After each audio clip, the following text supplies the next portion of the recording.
Hello, Internet.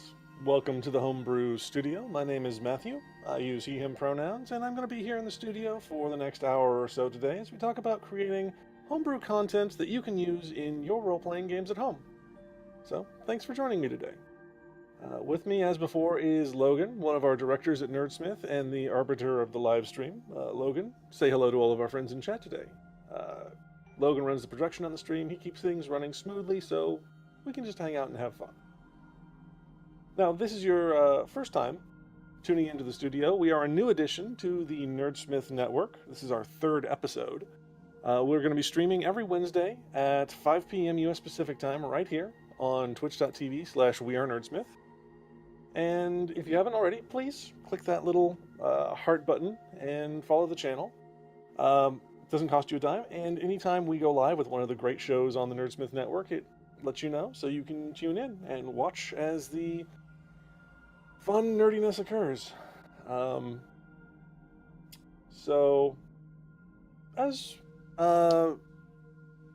see some people already in chat. Hello. Find your anchor points. Hello, Autumn. Good to see you tonight. And as we usually do, we're going to start off this episode with a segment called Homebrew Review. And this is the part of the program where I like usually to respond to questions from you, the viewers, because that's what Homebrew Studio is here for. It's meant to be an interactive program where you and I can conversate. And if you're new or even an experienced dungeon master or game master or storyteller, then hopefully you pick up on some tips and ideas for creating homebrew for your games. Like I always say, it's about, when you're creating homebrew, it's about taking the game and making it your game. And that's what we're here to do. Now, this week on Homebrew Review, I want to do something a little different. because we kind of ran out of time on the last stream we did, where we were talking about adapting your RPG to fit an alternate setting. And at the end of that episode, during our Open Studio segment, we were talking about creating a big bad for our comic book superheroes to fight. And we ran out of time kind of at the end to finish fleshing out that character, which we named Dr. Big Bad, the Mad Scientist. And so I just want to go back and revisit that briefly today.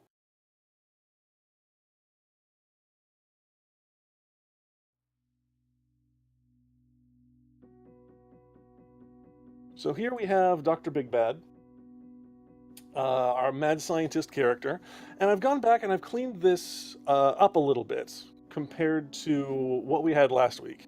I actually need to shrink that a little bit. There we go. Compared to what we had last week, because I was just sort of in a rush there at the end of the stream to get all of the details put down that we were working on together, suggestions that were coming out of chat, some really great suggestions as far as who this character would be and the kind of capabilities they might have. So what I've done is I've gone through, I've added in some extra details, like for example, the armor class.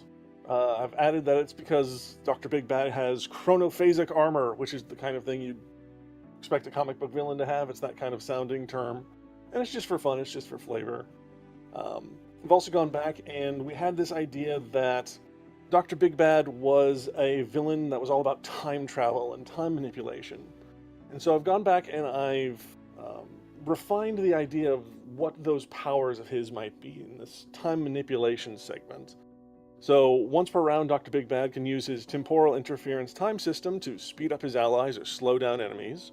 And then I've gone through and refined the wording about what that means using that ability. So for speed up, as an action, Dr. Big Bad targets all allied creatures in a 60-foot cone.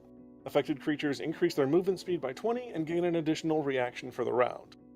Now, last week, when we were just creating the concept of this character, that was, instead of gaining an additional reaction, it was all characters had advantage on their attacks. And looking back on it, that was something that I felt was a little too strong, especially for a low-level villain. This is only a CR3 villain. It's something that your characters are going to encounter when they're like level 2, level 3. And giving all of their henchmen allies advantage on all attacks is a very, very powerful thing. Especially in 5th edition. Advantage and disadvantage are very powerful conditions. So I decided to change that. And I changed it in a way that I think feeds into sort of the tactical idea, the strategic idea of how I was envisioning this enemy being used. Dr. Big Bad is, if you look at his statistics, he's not particularly physically strong. He's a mastermind kind of character. He's the guy who's going to be standing behind a whole row of henchmen and, shooting his laser beams. He's not going to be up in the fray. So he wants this row of henchmen that are going to be standing between our superhero characters and himself. So by giving those henchmen extra reactions, what we're doing is we are building on that idea that if the characters are trying to get past these henchmen, they're going to be getting extra attack of opportunities in there, and it's a much more dangerous proposition for them. So it's still feeding into the strategic element of it without it just being so incredibly powerful that all enemies suddenly have advantage on their attacks. And then the opposite side of that for the slowdown effect is that it's basically just the opposite. Effective creatures lose some movement instead of gaining movement, and they lose their reaction for the round. So it's less of a detriment than all enemy characters having disadvantage on their attacks, and is less punishing. Again, this is a low-level encounter. So it's all about just what I've done is just gone back and use my judgment to sort of bring it down to what feels more balanced and still maintains that unique flavor for the character. I've also given him a special ability, as you can see here, called Escape Plan. And this is just something that feeds into sort of my idea of a comic book villain, is you never catch them the first time, right? They sort of appear and then they get away and they come back later, and that's sort of how the arc of a comic book is told. So I've given him an Escape Plan ability where if he believes that the meddling heroes have thwarted his evil plans, he can freeze time long enough to beat a hasty retreat. Follow Dr. Big Bad's further schemes in issue number 2, Seconds to None. And that's just a fun little bit of flavor text I threw in there because it's very comic booky. But yeah, if we want this to be a reoccurring villain, the kind of guy who appears and then the heroes lose him and he comes back later, then that's just something fun to throw in there. So, seeing a lot of activity in chat this week. Oh, hi Tessa. Good to see you.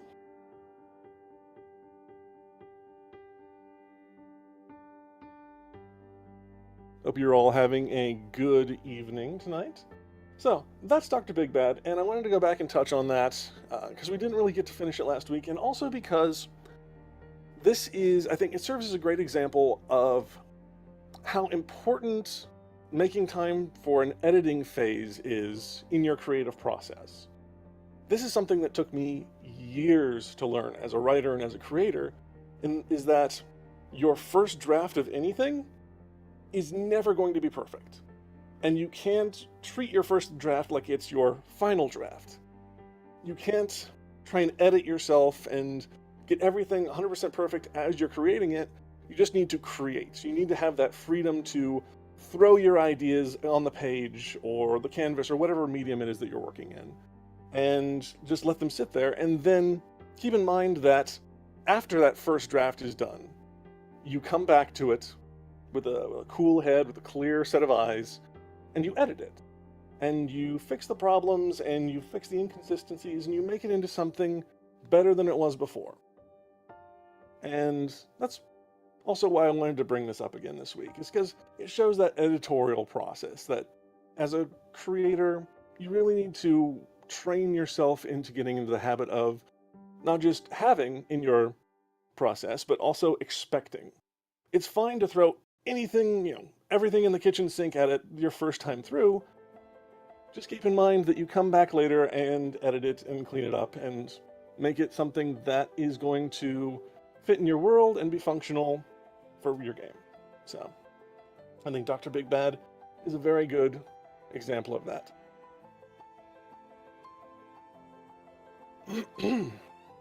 So, let's get to today's topic for the studio. Oh, I see we have somebody new in the chat. Nuke Uwoo.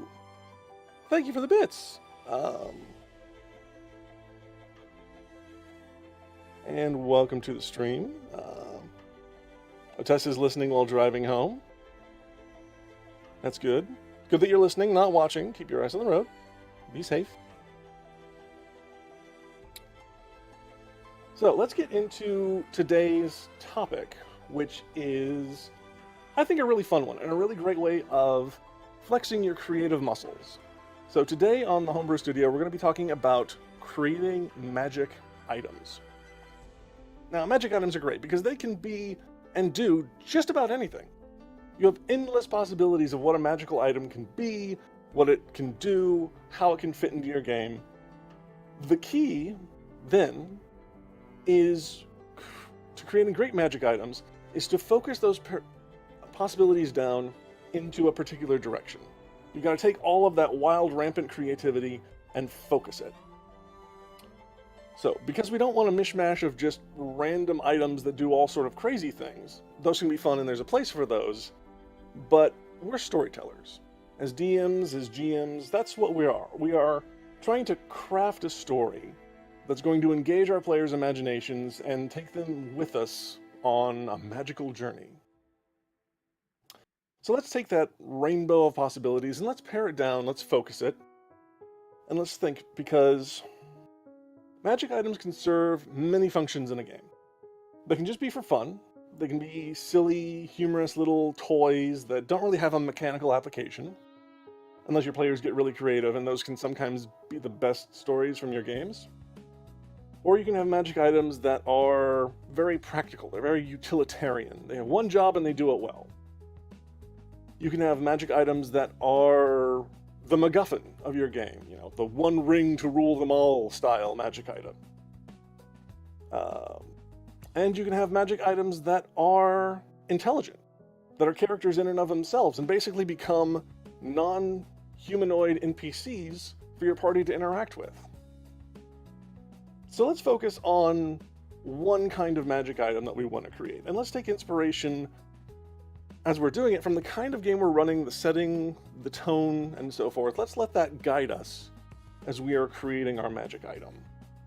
Feel free, everyone in chat, go ahead and suggest different settings, tones, scenarios. If you have a PC that's special to you, what makes them unique? What's something you really love about them? Designing magic items specific to player characters is a great way of inspiration, and at the same time, you're going to be giving that player character, that player, something that they're going to cherish because it's part of their character and part of the story that they love playing. So, if people start thinking of suggestions and putting them into chat, I'm going to start us off. And I'm just going to dive in with an item inspired by my husband, Brian. Brian has been a player in almost every D&D game I've run, and one thing you should know about him is that he is a huge fan of the Dark Souls video game series. The Soulsborne series, as it's sometimes called, from Software. You can actually see maybe a little bit, we have the Dark Souls board game right down there. It's fun.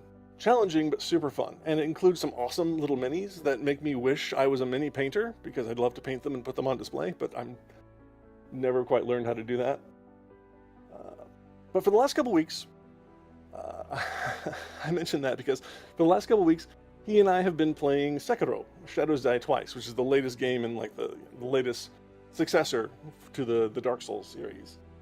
And he's much better at it than I am. But that game inspired me because, and this isn't really a spoiler, it's all over the advertising material for the game. In that game, the main character has a prosthetic arm.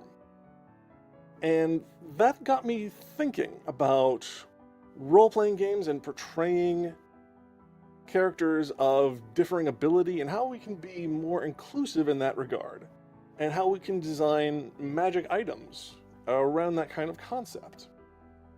So I'm just going to go into my generic magic item template that I have here. This is a magic item that does magic things, as you might expect. And let me just make a quick copy of that.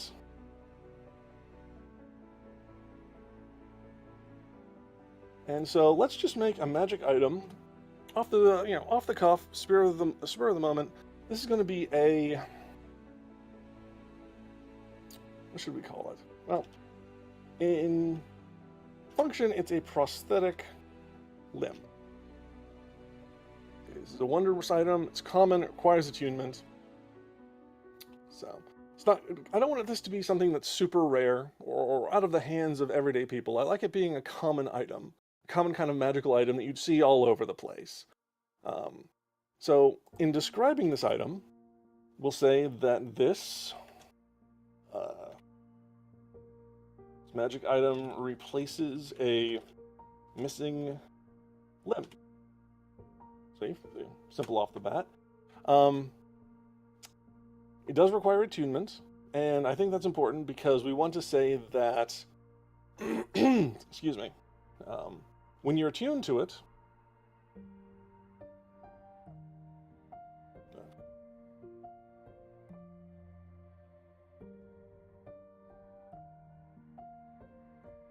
it functions as, what's a good word here?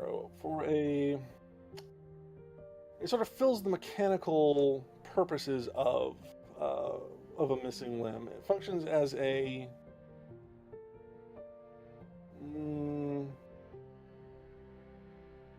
we'll just say replacement for right now. I know there's a better word for it.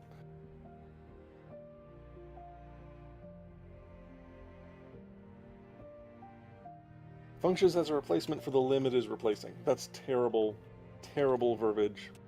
I have to go. I'll go back and edit it later and clean it up.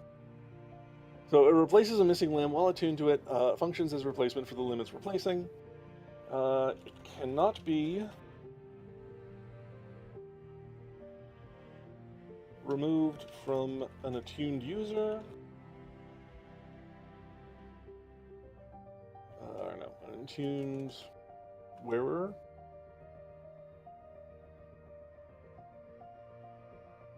Substitution, that's a good word.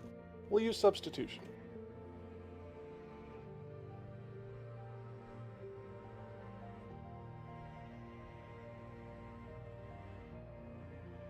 Not be removed unless the wearer chooses or the attunement to the item ends. We don't want people's prosthetic limbs falling off. And what is going on with the formatting for this text? Give me just a second here, folks. I apologize.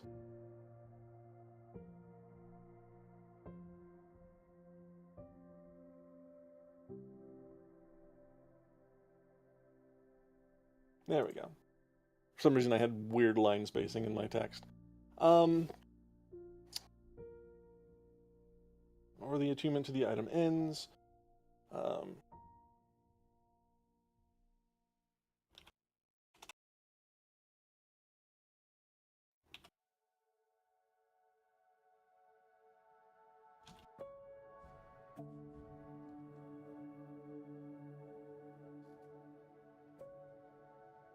And then we'll just outline that the attuned user can perform any task as if the prosthetic were the missing limb. So functionally, there's no difference between the prosthetic limb and the organic limb that it's replacing.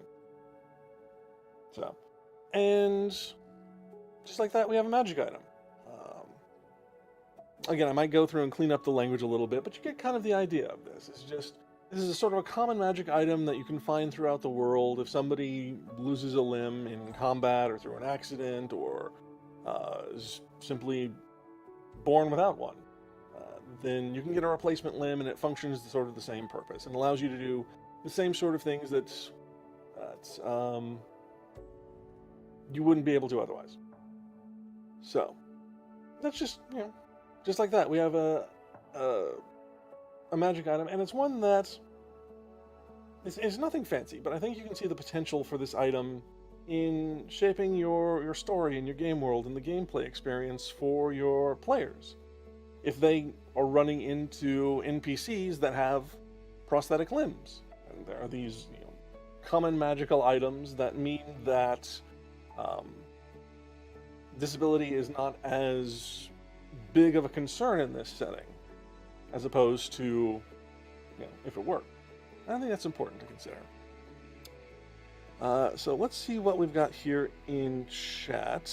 We've got a suggestion here from Find Your Anchor Point. I have a character who is a champion of Paylor, and I want him to have a badass warhammer, but I don't want to make it OP since the characters are all level 6 to 8. That's a very good suggestion. A good idea we can certainly build off of. So let's create a new magic item here. And let's see, a Warhammer. Warhammer of Paylor. And we can give this some kind of cool name like the, let's see, Paylor I think is a sun god, so the Sun Smasher Warhammer or something cool like that. Going to be levels 6 to 8.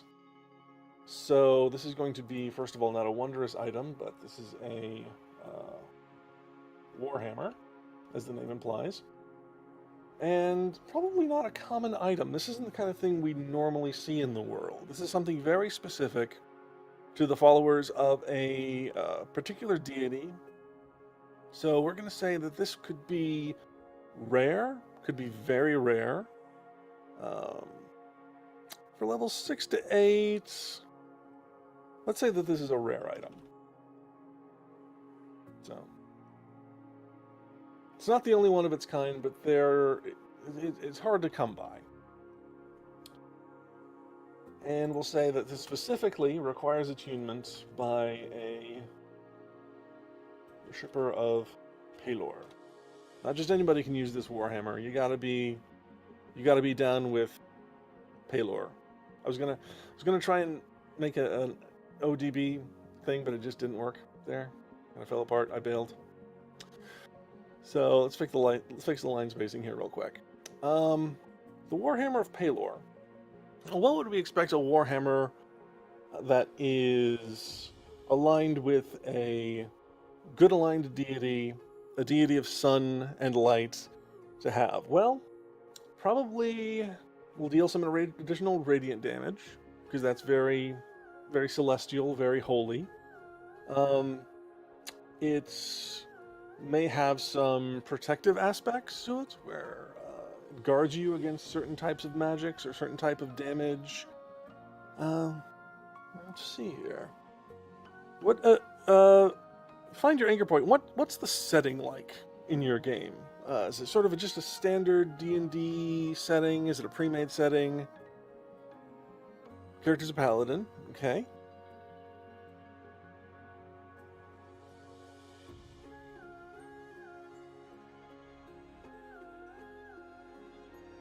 Let's see. Well, let's start with just a little bit of flavor text, and we'll say, this Warhammer, there are many like it, but this one is yours. This Warhammer is emblazoned with the holy symbol of Pelor. Because, of course, it would be. And shines with a luminous aura.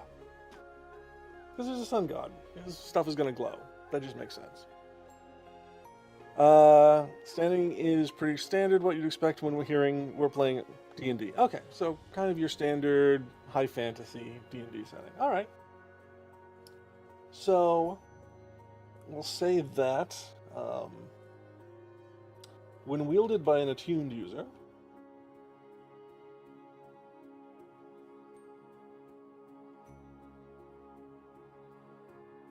one day I will learn how to spell wielded. I always get it wrong. When wielded by an attuned user, this Warhammer deals an additional, let's see, for a rare item, let's see, I'm trying to think of other rare items. I think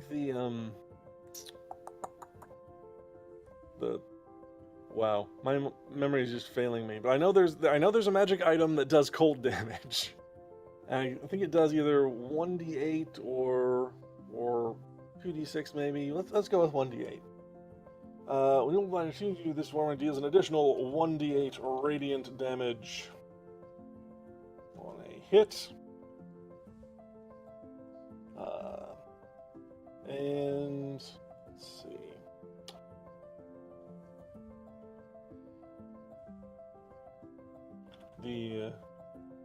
Whoops. Nope, I had it right. Wielder can speak a command word.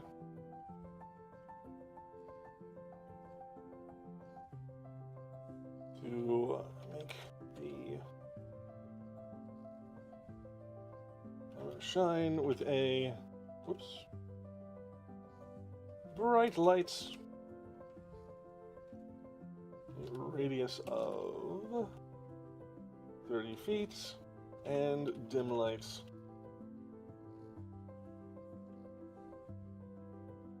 to an additional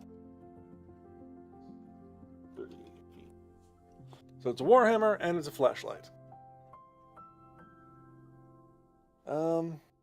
But I mean, so far, kind of plain, if I'm being honest. We haven't done anything special. This is basically the same thing that a flame tongue sword, for example, might do. Only that does fire damage instead of radiant. So, is there anything more unique to this item that we could do? Anything more special that's going to make it sort of fit to its character? What is the what is the folk or the race of your Pelor champion? Is he a dwarf, a human?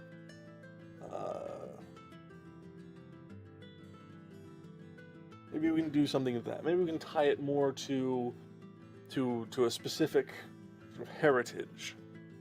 Or is there a particular order that your character is part of?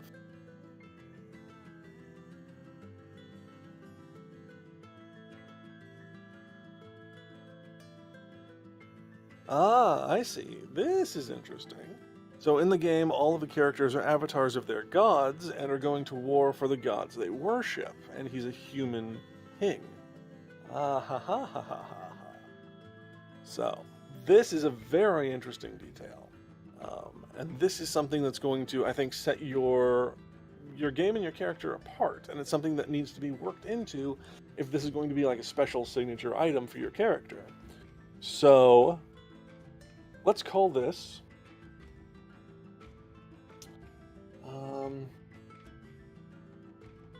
what should we call this?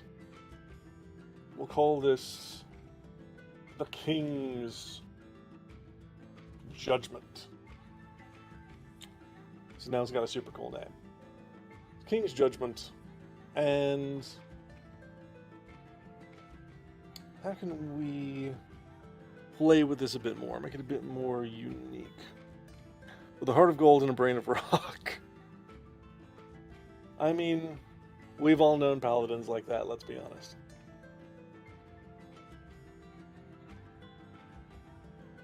So how can we make this a bit more unique? Well,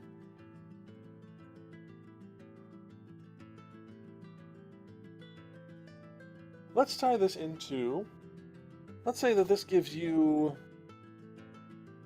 something tied into the paladin class, maybe. Because you are a paladin, this is an item meant specifically for a paladin, and we'll change this to tuned by a paladin of Pelor. Let's come up with something that's going to tie it in specifically to the paladin class. Now, what kind of abilities do paladins have? They have auras, they have divine smites, they have a channel divinity.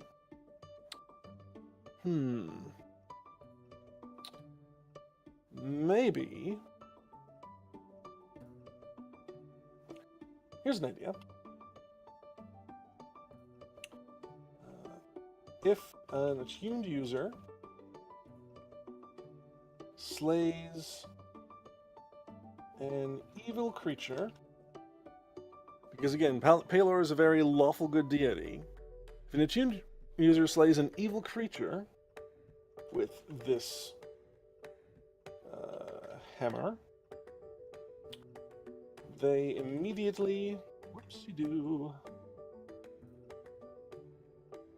regain the use of their channel divinity ability. So channel divinity is something that paladins and clerics have, and it's typically you only get a limited number of charges. I think paladins can only use it once per long rest. And so maybe if this is, we tie this item into that idea. And so if you're a paladin and you're out there slaying evil creatures in the name of Pelor, this is an item that's going to allow you to use your channel divinity more often than you normally would. If you are, out there slaying evil and pleasing your god, he's going to give you more divine power to channel. Let's see. Got some more detail here. The character was not crown prince until his brother was killed by demons, and he's demon marked because of the whole experience. Interesting. You'll have to explain to me what demon marked means.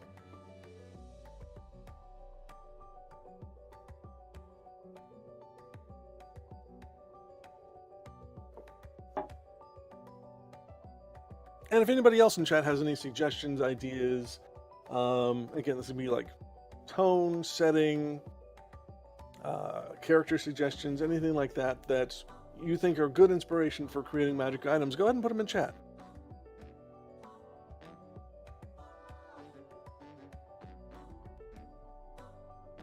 So maybe we change this to, instead of it being specifically an evil creature, we'll say the attuned user slays a demon with this hammer, or a fiend. Let's be a little more generous with that. Slays a fiend. They immediately regain the use of their channel divinity ability, because that's going to tie into the background with this demon that killed their brother.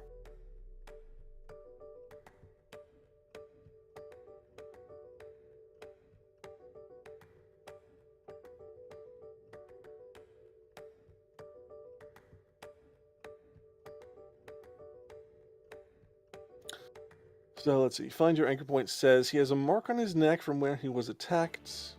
When he attacked the demons and they retreated, but still needed to find him if they were ordered, and now they're tracking his entire party through him. Ah, I see. So you've got this like magical tracking device on you. Interesting. So yeah, yeah, that's pretty neat. I applaud your DM for your creativity. That's a really great idea. So, it's a demon GPS, exactly.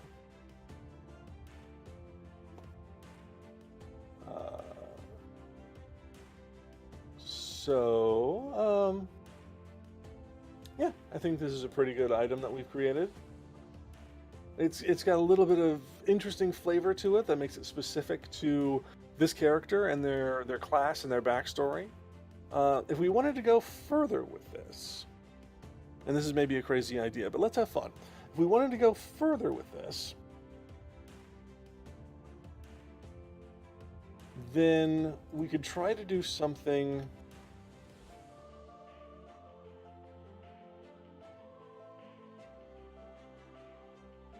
Whoops.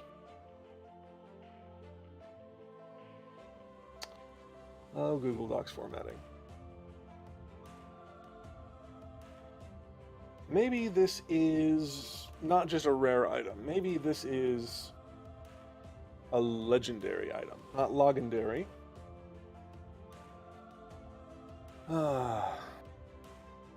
Maybe this is a legendary item, but because we don't want it to be overpowered for a character of 6 to 8 level, we're going to make this an item that increases in power over time. So let's say this is sort of the baseline for the item, and we can upgrade it over time. So let's think about how we can do that. And there are different ways to go about doing this.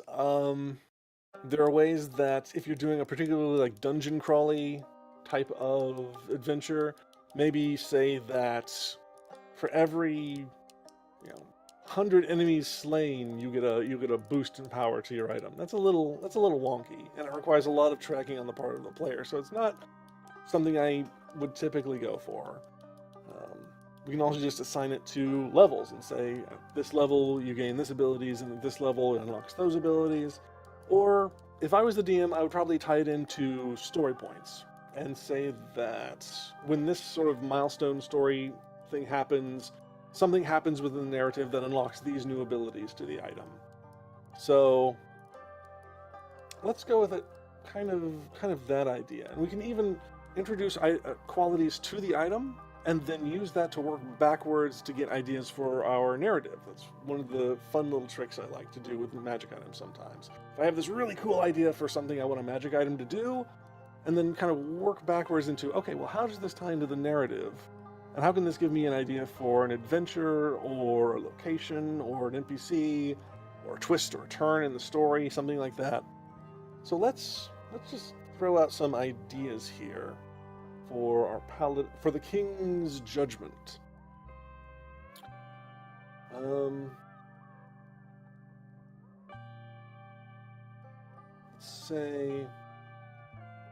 Let's try to do something a bit more nuanced than just it increases in damage as your level goes up, because your class does that already for you. You don't need your magic items to double up on that. Let's say maybe at a certain level, we'll denote this by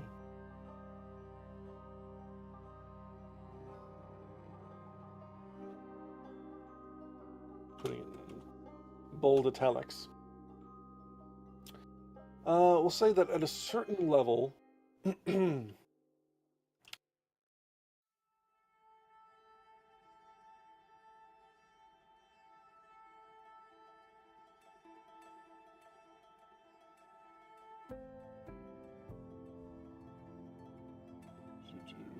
do we want to phrase this? As an action, the attuned paladin can raise this hammer to the skies and call forth Palor's name to beseech his aid. So we've got this sort of cinematic idea of the paladin holding his hammer aloft and calling out the name of his god to beseech aid. And what kind of aid comes? Say, well, it's a god. He's gonna send you help. It's gonna be in the form of an angel. So as an action, you can basically summon an angel ally to stand beside you, to defend you, to fight for you. And so we'll say that I need to very quickly pull up a list of celestial creatures.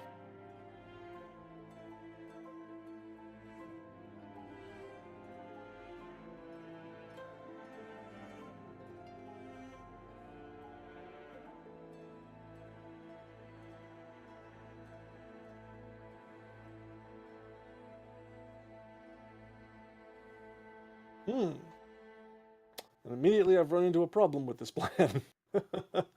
Because about the lowest level angel we have in 5th edition is challenge rating 10. That's an incredibly strong ally to be calling into the fray. So might have to rework this idea a little bit. I think it's a good starting point, but it needs some noodling. So we'll just be, instead of summoning a particular creature, we'll just come up with some stats on the fly. We'll say it's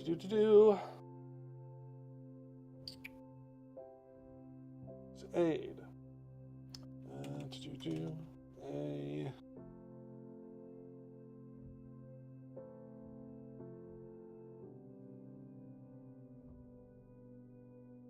what should we call this? A celestial warrior? A celestial helper?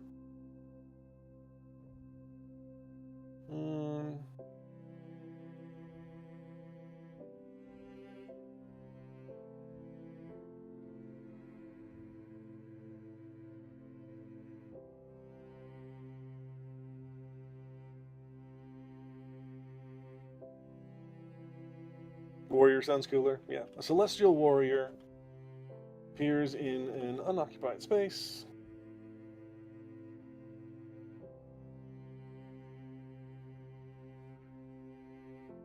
Within 5 feet.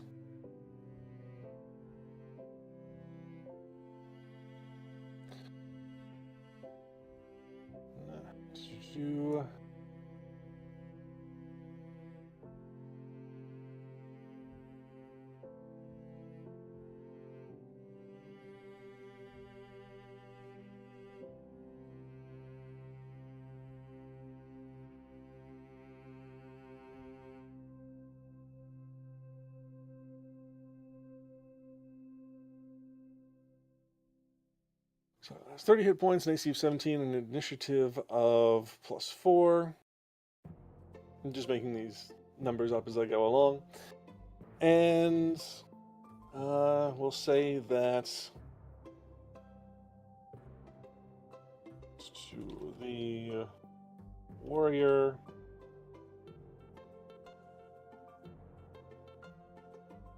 remains for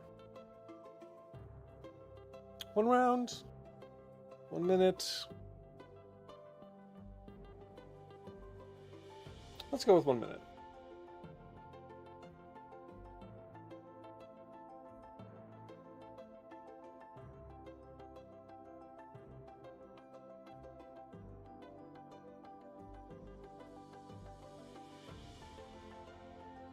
So it stays there for 1 minute. It rolls initiative immediately upon entering combat and acts on its own turn. The Celestial Warrior obeys all commands given by the Paladin to the best of its ability. If given no command, it defends itself. The Celestial Warrior.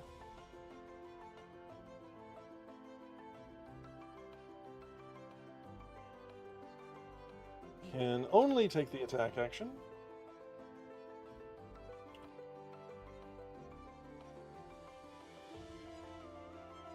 Actually, I should go back up here and say, has a movement speed 30 feet. Can only take the attack action on this turn.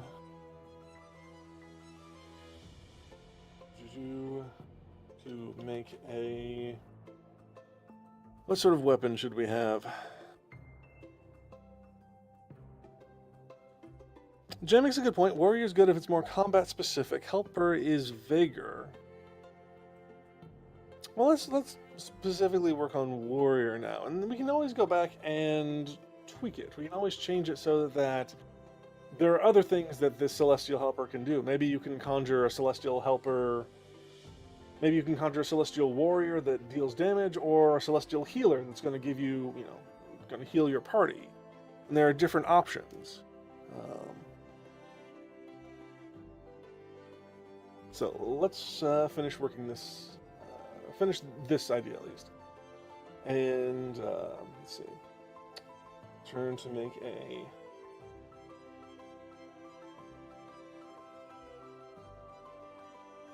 Should we say...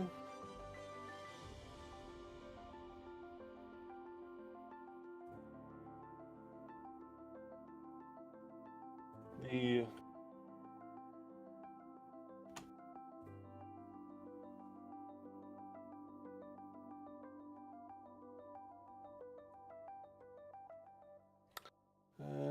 just a bit of descriptive text here. The warrior wears gleaming golden armor and wields, a warhammer identical to the king's judgment.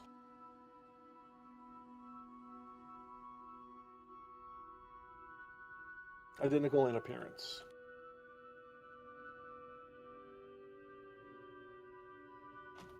So, just so we're giving some form to what this Celestial Warrior is going to look like. It's basically an angel with a copy of this big warhammer. To make an attack. So it can only make the attack action on its turn. To make a melee attack. Specifically. Let's see, what would they... To hit bonus be of a roughly 6th level. I'll say it's at +6 to hit.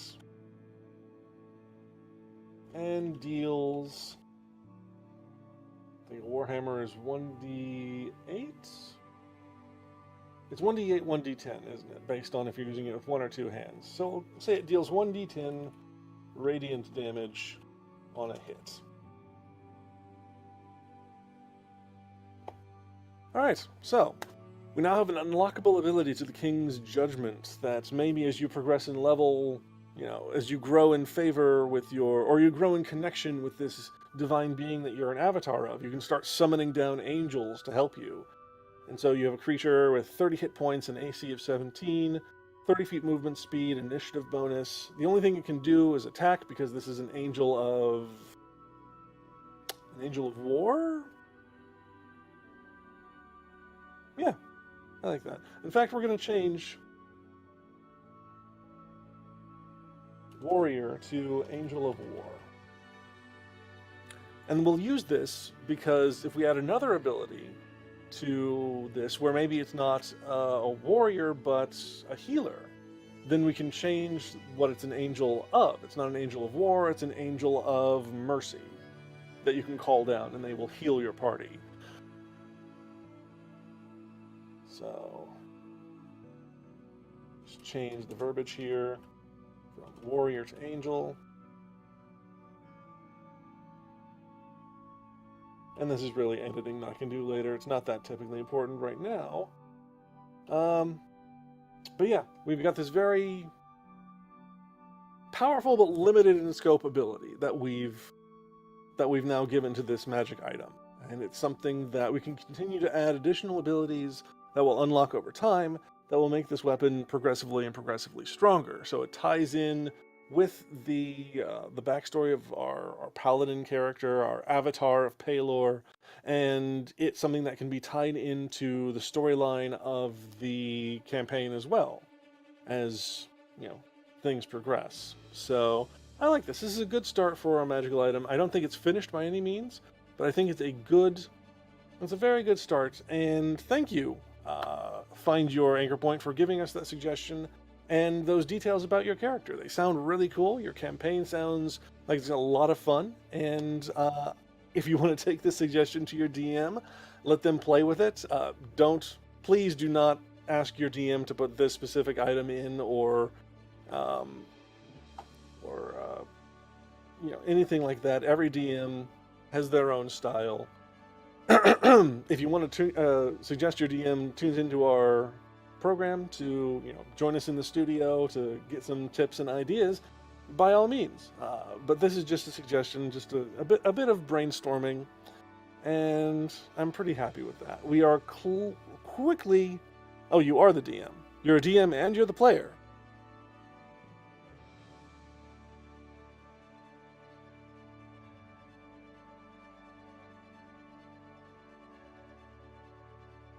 This is for one of your PCs. I am so sorry, I completely misunderstood you. When you said I have a character, you mean you have a character in the game you're running. That makes sense. Okay, I apologize. That was my mistake. But, well, here's an idea. If you want to go this route and give your avatar character... Think about designing for your characters, since they're all avatars of these gods. Think about giving them iconic magic items. They don't necessarily need to be weapons. They can be armor. They can be, depending on what type of god it is, something that fits in that god's domain, and then give them the opportunity to unlock additional abilities to make these items more powerful over time. That's just a suggestion. You don't necessarily have to do that. You can also go the route of making it something simpler, where it's just... I deleted the original version. That was silly of me. I still have it in my... There we go. There's the original version. Something simpler, where it's like, this is not necessarily the King's Judgment, but it's a Warhammer that there are, a small number of them, and they belong to the followers of Pelor, and it's, not as special, but still something that ties into that backstory and makes that connection. So, thank you so much. We are going to start to wrap things up now, because it is almost 7 o'clock for me, 6 o'clock on the coast. And as we wrap things up, I just want to say thank you so much for joining me today in the Homebrew studio. As always, the creations from this week will be put up on our World Anvil page, which is called Homebrew Studiopolis.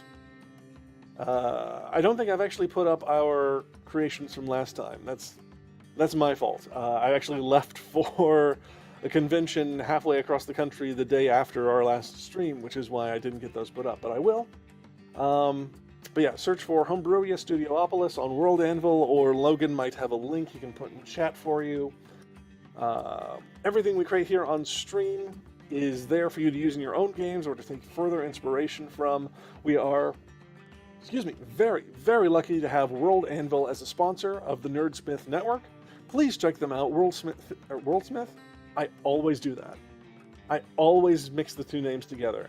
World Anvil is the most robust world creation tool on the interwebs. Whether you're homebrewing for an RPG setting or creating a world for your novel or other work, you can get a free World Anvil account. Absolutely free.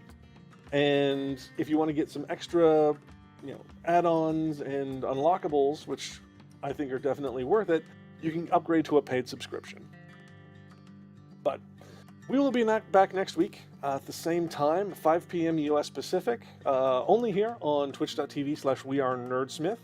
Until then, let us know if you think what you think about what we've created today on stream. You can join the Nerdsmith Discord. There should be a link under the video player to that.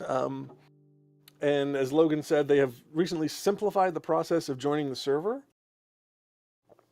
All you should have to do when you join is it will ask you what show brought you there.